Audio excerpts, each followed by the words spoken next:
Everyone, এই ভিডিওটা হঠাৎ করে করার একটাই কারণটা হচ্ছে তোমরা সবাই জানো হয়তো ধনতেরাস চলছে দুদিন ধরে।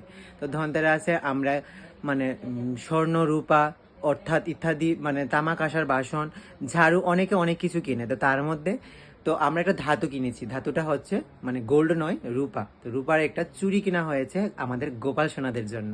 আমাদের গোপাল সোনার আছে, দিদির গোপাল সোনাদের জন্য দুটো চুড়ি কিনেছে। আর গোপাল সোনা যেহেতু আমাদের বাড়িতেই আছে, তো তোমাদেরকেও শেয়ার করি ধনতেরাসে দিদির গোপালের জন্য কি রকম চুড়ি কিনবে, চলো দেখাই। তো এখানে আছে দুটো চুড়ি, এগুলো শঙ্খের জল দিয়ে ধোয়া হয়ে গেছে। আমি তোমাদেরকে দেখাচ্ছি, চলো চুড়িগুলা।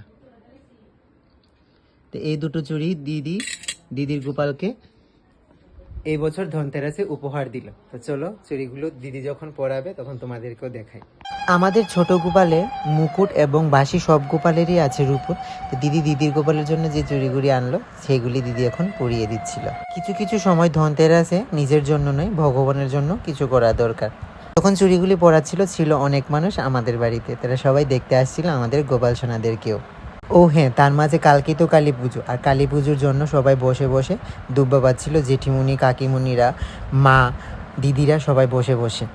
সবাইকে জানাই শুভ দীপাবলির আগাম শুভেচ্ছা। সবাই ভালোভাবে কালী পুজো কাটাও।